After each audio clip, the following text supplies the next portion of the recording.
Assalamualaikum warahmatullahi wabarakatuh. Kami dari kelompok 1 mata kuliah Ilmu Sosial Budaya Dasar, dosen pengampu Bapak Nana Setiawan SPD MSI. Di sini kami akan memaparkan materi peradaban manusia, masa lalu, masa kini, dan masa yang akan datang. Check it out! Peradaban manusia masa lalu. Sejarah akan peradaban manusia sudah berlangsung sejak zaman purba dengan ditandai kelompok Homo sapiens yang mulai menancapkan eksistensinya di bumi. Kali ini kita akan membahas atau melihat sejarah nenek moyang kita berdasarkan arkeologi. Zaman batu tua. Era atau zaman peradaban nenek moyang manusia yang pertama adalah zaman batu tua atau Paleolitikum. Zaman ini dibuktikan dengan keberadaan jejak-jejak purba berupa peninggalan alat oleh nenek moyang manusia yang digolongkan ke dalam genus Homo. Itu artinya era Paleolitikum paling awal diperkirakan sudah ada pada 2 hingga 3 juta tahun lalu. Yang kedua ada zaman batu tengah atau Mesolitikum. Era yang juga disebut sebagai Mesolitikum merupakan periode manusia purba menggunakan alat-alat berupa bantuan yang lebih modern dibandingkan dengan era sebelumnya. Berdasarkan catatan fosil yang ada, zaman ini berlangsung pada 12.000 tahun lalu. Pada zaman tersebut, nenek moyang kita sudah menggunakan alat berupa batu-batuan yang berukuran cukup ringkas. Pada saat itu pula kehidupan berpindah-pindah.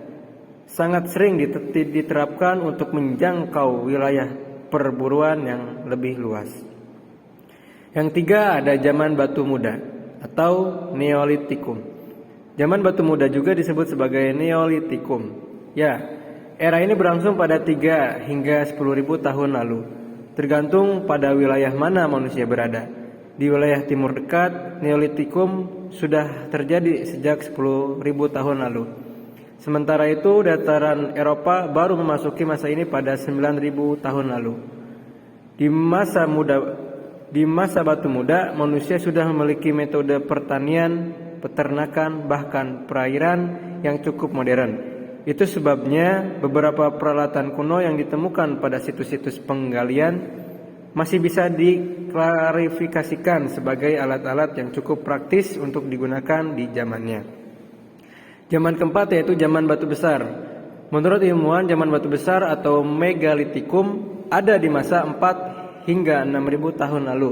Ini sekaligus membuktikan bahwa transisi antara Megalitikum dan Neolitikum tidak begitu kentara. Pada era ini manusia sudah dapat membangun monumen dengan bahan dasar dari batu-batuan yang berukuran masif. Yang zaman kelima yaitu zaman logam. Secara garis besar, zaman logam dibagi menjadi 2 bagian utama, yakni zaman perunggu dan zaman besi. Di era ini manusia sudah mulai menciptakan berbagai macam peralatan, senjata, dan perkakas yang berasal dari logam. Periode ini terjadi pada 2.500 hingga 3.000 tahun lalu sebagai masa-masa manusia menggunakan besi untuk alat utama mereka.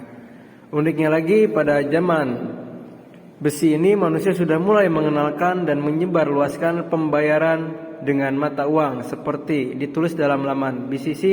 Era ini juga dianggap sebagai gerbang yang memisahkan antara zaman purba dan zaman modern setelahnya. Nah, setelah zaman logam berakhir, peradaban manusia sudah mencapai tingkat yang lebih jauh dan lebih tinggi saat berbagai macam teknologi sudah diterapkan.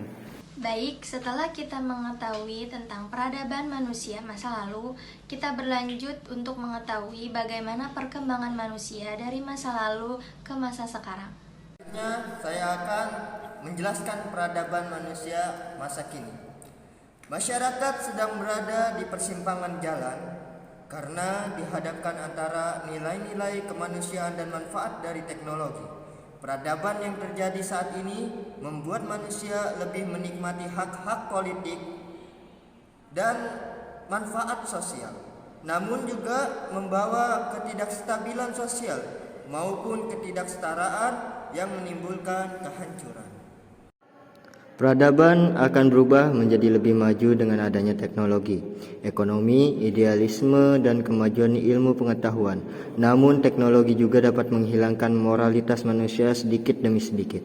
Kemajuan dari ilmu pengetahuan dan teknologi memiliki dampak yang sangat besar terhadap peradaban manusia, salah satunya komunikasi dan informasi. Perkembangan teknologi komunikasi dan informasi yang terjadi semakin mengaburkan batas-batas negara. Oleh sebab itu, Indonesia dihadapkan dengan dua hal yang tidak mudah, yakni merawat atau memelihara budaya nasional maupun membangun budaya modern untuk bangsa. Teknologi tidak seharusnya dipandang sebagai sebuah peradaban, tetapi menjadi alat untuk kemajuan manusia dan kemanusiaan, sehingga hidup manusia akan terbantu oleh kemajuan teknologi. Pengembangan teknologi telah akan membawa banyak konsekuensi negatif apabila tidak dikelola dengan baik. Selain perkembangan atau kemajuan teknologi, pandemi politik, kesenjangan sosial, dan kekurangan sumber daya juga turut mempengaruhi masa depan manusia. Hal ini juga menimbulkan adanya dominasi agama terhadap teknologi dan juga adanya perkembangan ide-ide keagamaan, dan kita telah mencapai titik di mana kita harus menentukan masa depan kita, apakah akan lebih bersatu atau lebih terpecah-pecah. Sekian dari saya. Salam kebajikan, namo buddhaya, salam sejahtera. Baik, setelah kita mengetahui peradaban manusia masa kini, sekarang kita berlanjut untuk mengetahui bagaimana sih peradaban manusia masa depan yang sekarang ini sudah maju, dan mengetahui bagaimana peradaban manusia yang akan datang. Baik, di sini saya akan menjelaskan mengenai peradaban di masa yang akan datang. Nah, di masa yang akan datang, pakar ahli menyebutkan bahwa akan ada revolusi industri 4.0. Dalam fase ini, ilmu robotika, kesadaran buatan, rekayasa genetika, otomatisasi mesin mencapai puncak pemanfaatannya. Sehingga banyak pekerjaan-pekerjaan yang tadinya dikerjakan oleh manusia dialihkan ke mesin-mesin. Fase 4.0 juga memperkenalkan falsafah detaisme, yaitu kepercayaan bahwa hasil proses data melalui algoritma komputer adalah tuntutan terbaik dalam memaksimalkan potensi hidup seluruh manusia.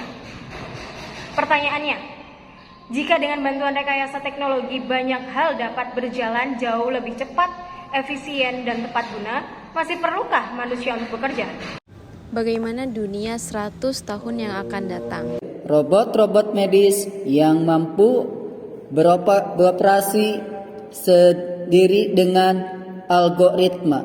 Data akan memiliki tingkat keberhasilan dalam berdiagnosa pasien dengan lebih tepat dibandingkan dokter manusia yang memiliki kecenderungan alpraktek. Begitu pula dengan supir taksi, guru, wasit olahraga, koki, bartender yang diperkirakan segera digantikan dengan robot. Bahkan kini robot sudah mampu mengaransemen musik dan melukis. Cita rasa seni tidak lagi khas manusia semata. Baik, di sini saya akan menyimpulkan mengenai kebudayaan zaman dahulu, sekarang, dan masa yang akan datang yang memiliki perbedaan. Budaya zaman dahulu merupakan kebudayaan yang sangat terikat dengan adat istiadat dan juga kepercayaan leluhur. Dengan demikian, maka masyarakat pun disatukan pada keterikatan yang diturunkan dari generasi satu ke generasi yang lainnya.